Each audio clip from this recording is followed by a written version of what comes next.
ہم انسان، محدود انسان، پست انسان، ذلیل انسان، نفس رکھنے والے انسان، نفس امارہ رکھنے والے انسان، ہم نعوذ باللہ معصومین کے بارے میں ہر مسئلے کو اپنے نفس پر قیاس کرتے ہیں۔ یہ بہت بڑی دیوار ہے۔ اپنے نفس کو سامنے رکھ کر معصومین کے معاملات پر غور نہ کیجئے۔ جب تک اپنے نفس کو سامنے رکھ کر آپ معصومین کے بارے میں سوچیں گے، آپ صحیح نتائج تک نہیں پہنچ سکتے۔ آپ کا حکومت کرنے کا انداز الگ ہے، آپ کی سلطنت قائم کرنے کا اسلوب الگ ہے۔ معصومین علیہم الصلاۃ والسلام کا بندگان خدا کو فیض پہنچانے کا اسلوب ہی الگ ہے۔ یہ فقر کے عالم میں دوسروں کے لیے سخاوت کرتے ہیں، یہ بظاہر کمزور نظر آتے ہیں، لیکن جب میدان میں جاتے ہیں تو شجاع نظر آتے ہیں۔ آپ جنگ کرنے کے لیے اسلحے کے محتاج ہوتے ہیں، ان سے میدان جنگ میں بھی کوئی ان سے اسلحہ مانگ لے تو یہ اسے اسلحہ دے دیتے ہیں۔ کوئی اسلحے سے قتل کرتا ہے، یہ اسلحہ دے کر اس کے قلب کو جیت لیتے ہیں۔ ان کا اسلوب ہی الگ ہے۔ رسول اللہ صلی اللہ علیہ وآلہ وسلم، فوج مخالف سے آ کر ایک شخص امیر المومنین علیہ السلام سے کہتا ہے کہ یا علی، اے فرزند ابو طالب، اے علی، میں نے یہ سنا ہے کہ کوئی آپ سے کبھی بھی کوئی سوال کرے تو آپ جواب ضرور دیتے ہیں، کچھ مانگے تو آپ عطا ضرور کرتے ہیں۔ کہا ہاں بالکل صحیح سنا ہے۔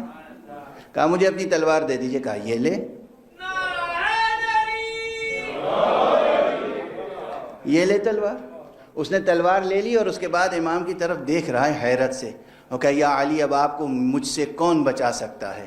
آپ نے نہایت اطمینان کے ساتھ کہا جس نے ابھی تک تجھ کو مجھ سے بچایا ہے۔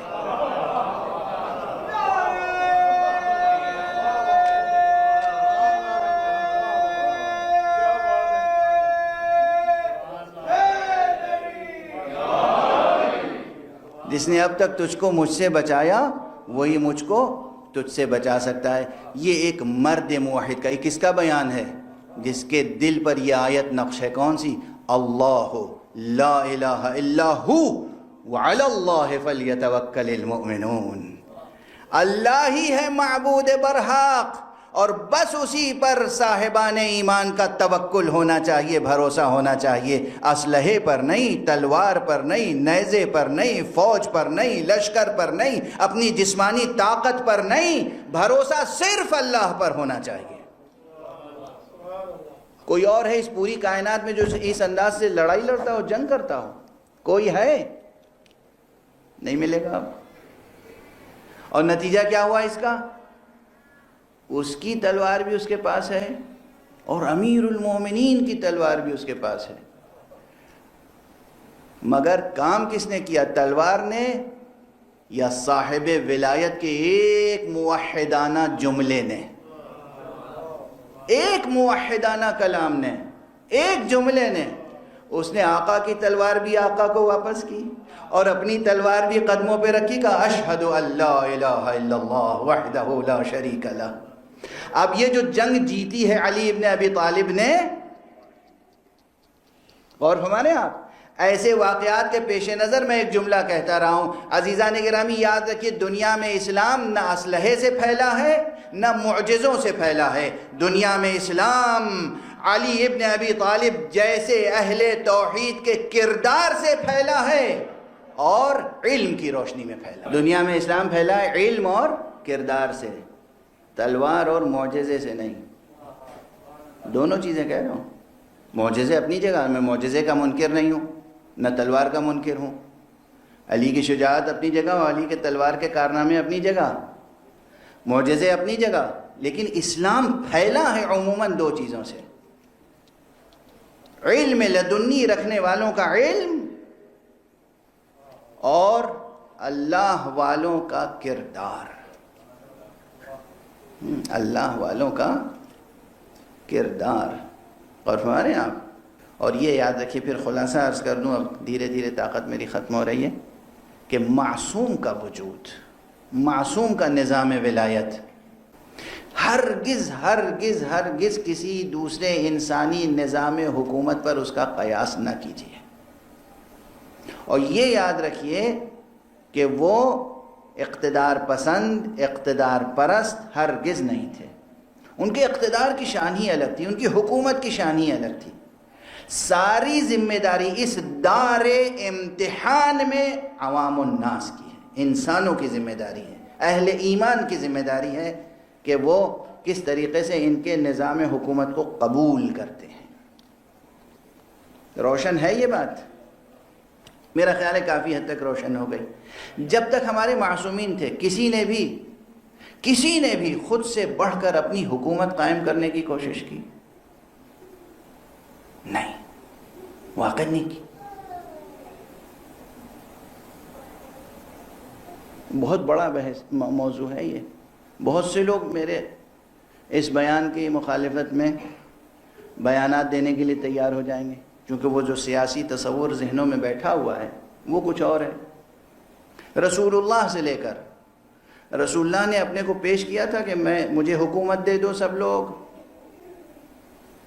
مجھے چن لو اپنا رہبر، دنیاوی اعتبار سے حاکم۔ رسول اللہ نے فرمایا تھا۔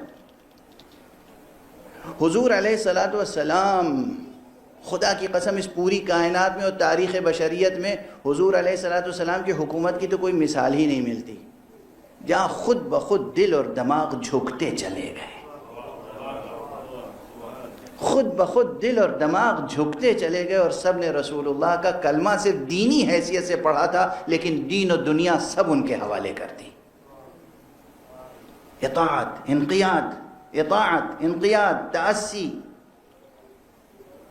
امیر المومنین علیہ الصلاۃ والسلام نے بھی، جیسے رسول اللہ نے اپنی رسالت کا اعلان کیا تھا، نبوت کا اعلان کیا تھا، امیر المومنین نے اپنی ولایت کا اعلان ہمیشہ کیا۔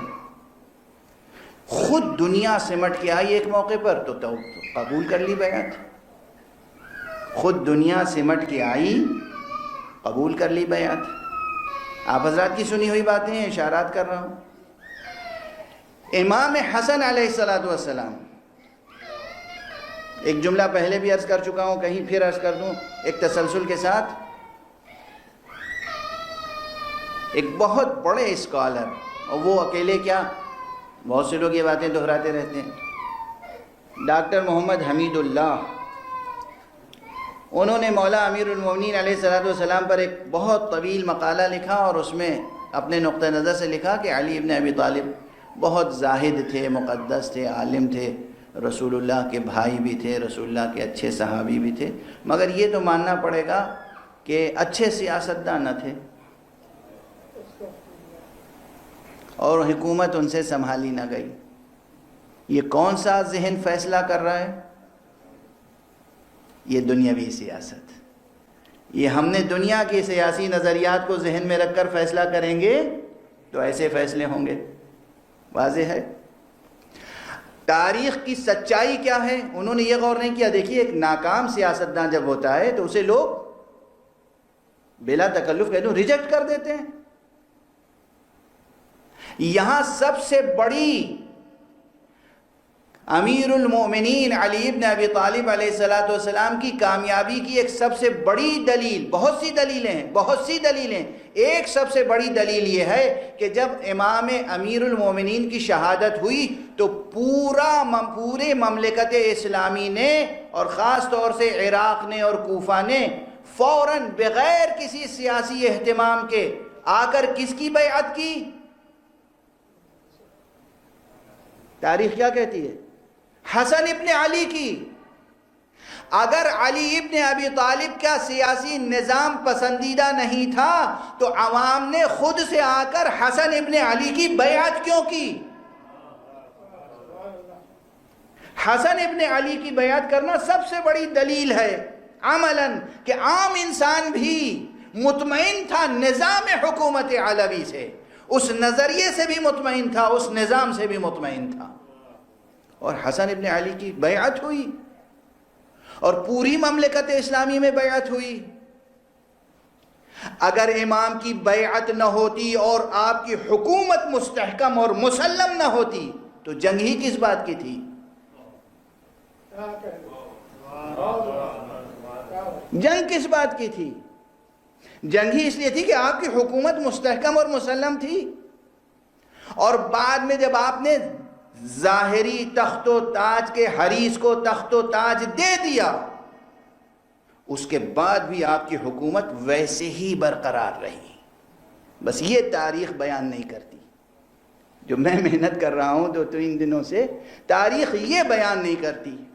تاریخ یہاں خیانت کر جاتی ہے. اور جس طرح امام حسن علیہ السلام کی حکومت تھی، ویسے ہی امام حسین علیہ السلام کی حکومت تھی. وجود آپ کا امام حسین علیہ السلام سے متعلق بھی جو کچھ بیان کیا جاتا ہے ممبروں پر یا کتابوں میں، اس میں بہت کچھ پولیٹیکل فکشن ہے. امام حسین، آپ کی شخصیت کی ہیبت پوری مملکت اسلامی پہ تھی. جہاں تک مسلم معاشرہ تھا، حسین کو لوگ سبط رسول سمجھتے تھے. حسین کو لوگ سید شباب اہل جنت سمجھتے تھے. حسین کو لوگ امام سمجھتے تھے. اس وقت یہی حسرت رہ گئی دشمنوں کو کہ بظاہر تو لیڈر ہم ہیں، مگر امام ساری خلقت انہی کو کہتی ہے. بظاہر لیڈر ہم ہیں، امام ساری خلقت ان کو کہتی ہے. امام تھے. اب تفصیلات بہت سوالات آئیں گے، مجھے معلوم ہے. میں آپ سے کہہ چکا ہوں کہ سوالات کا گلا نہ گھوٹیے گا. سوالات آئیں، سوالات کیجئے، جواب تلاش کیجئے، مجھے ای میل کر دیجئے، جواب حاضر کروں گا. ہر امام کی ایک روحانی سلطنت تھی. مگر اس روحانی سلطنت کا تقاضا کیا ہے کہ ہم، چونکہ یہ دار امتحان ہے، یہ دار تکلیف ہے، ہماری تکلیف شرعی یہ ہے، ہماری ذمہ داری یہ ہے کہ امتحان میں کامیاب ہونے کے لیے ہم ان کی اطاعت کریں. ان کی ذمہ داری یہ نہیں ہے کہ وہ اپنی اطاعت کروائیں. ذرا سا زاویہ نظر بدل دیجئے. امام حسین علیہ السلام کے واقعات میں یا بعد میں ائمہ اطہار کے دور میں، آج ایک اہم بات عرض کر دوں جس سے ہمارا معاشرہ جو ہے، خاص طور سے بعض ماتمی معاشرہ، عزادار معاشرہ، بہت ان میں الجھنے ہیں. وہ کیا ہے؟ آج کا نظام ولایت فقیہ سمجھ میں نہیں آتا. کیوں نہیں سمجھ میں آتا؟ ہماری آپ کی تکلیف شرعی کیا ہے؟ ولایت علی کو قبول کرنا، ولایت غدیر کو قبول کرنا، ولایت معصوم کو قبول کرنا. ولایت معصوم کو قبول کرنے کے معنی کیا ہے؟ ڈونلڈ ٹرمپ کے احکام کو ماننا. ولایت رسول اور ائمہ اہل بیت رسول کو تسلیم کرنے کے معنی کیا ہیں؟ مسٹر نیتنیاہو کے احکام کو ماننا، ان کی ایڈوائس کو تسلیم کرنا. ولایت اللہ و ولایت رسول و ولایت اہل بیت رسول کو تسلیم کرنے کے معنی کیا ہیں؟ یہ ماتم کرتے ہیں ہم، سوز پڑھتے ہیں، سلام پڑھتے ہیں، آقا آپ پر جان فدا کر دیں گے. اس جان فدا کرنے کے معنی کیا ہیں؟ اطاعت، اطاعت، اطاعت. کس کی اطاعت؟ مسٹر نریندر مودی کی اطاعت. کس کی اطاعت؟ محمد بن سلمان کی اطاعت. کس کی اطاعت؟ آج اگر ہمیں محمد رسول اللہ، اطیعوا اللہ و اطیعوا الرسول کے تحت محمد رسول اللہ کی اطاعت کرنی ہے تو اس اطاعت کا نظام کیا ہوگا؟ ہمیں امتحان میں کامیاب ہونا ہے یا نہیں؟ وہ آ کر تلوار کھینچ کر نظام نہیں نافذ کریں گے. ہمیں نظام کو نافذ اپنے اوپر خود کرنا ہوگا. تو یاد رکھیے گا یہ 2 جملے. اللہ نے اپنی ولایت کو اس روئے زمین پر موجود انسانوں کے لیے عام کرنے کے لیے امام معصوم کو وسیلہ بنایا ہے، اور ہم بحیثیت مومن و مسلم ولایت اللہ کو قبول کرنے کے لیے اس کی اطاعت انجام دینے کے لیے، اس کا اتباع کرنے کے لیے فقیہ کو تلاش کرنے پر مجبور ہیں کہ ہم کسی فقیہ سے کہیں کہ آپ آئیں اور حکومت کریں ہمارے اوپر، وہ حکومت جو محمد اور آل محمد کی حکومت ہے. یہ ہماری ذمہ داری ہے، یہ ہماری ذمہ داری ہے. روشن ہو رہی ہے بات؟ یہ ہماری ذمہ داری ہے. کیوں ذمہ داری ہے؟ امتحان گاہ میں کیا کرنا ہے؟ امتحان کا پرچہ بھرنا ہے؟ نہیں. امتحان گاہ میں کیا کرنا ہے؟ یہ دنیا دار امتحان ہے، یہ دنیا دار تکلیف ہے. اپنی تکلیف شرعی کو پورا کرنا ہے، اپنے امتحان کو دینا ہے تاکہ ہم روز جزا انعام پا سکیں.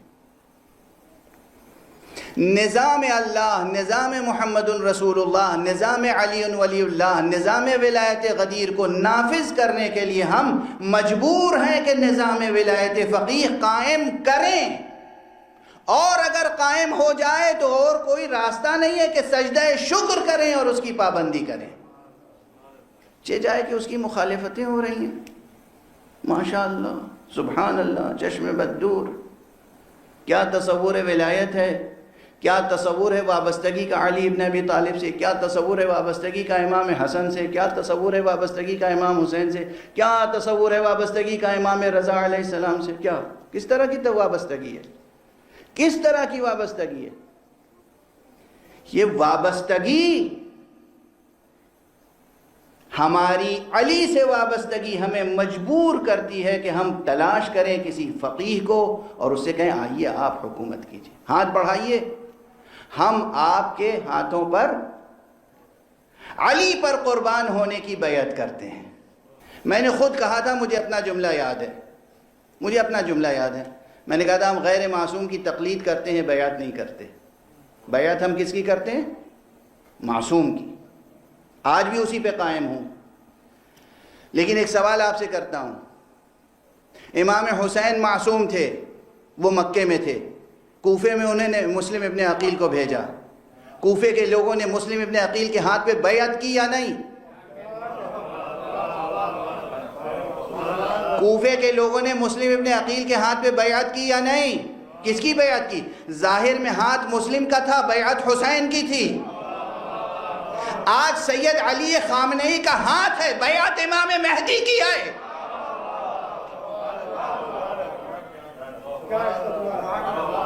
ہم انہیں معصوم نہیں کہہ رہے ہیں، ہم مسلم ابن عقیل کو بھی معصوم نہیں کہتے، مسلم ابن عقیل کو معصوم نہیں کہتے، مگر مسلم ابن عقیل پر امام حسین معصوم کی بیعت کی تھی ہم نے۔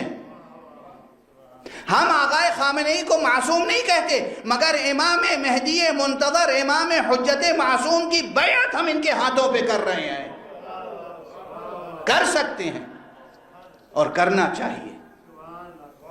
واضح ہے، روشن ہو رہے ہیں مطالب، اور یہ تقاضا ہے کس کا؟ وَعَلَى اللَّهِ فَلْيَتَوَكَّلِ الْمُؤْمِنُونَ۔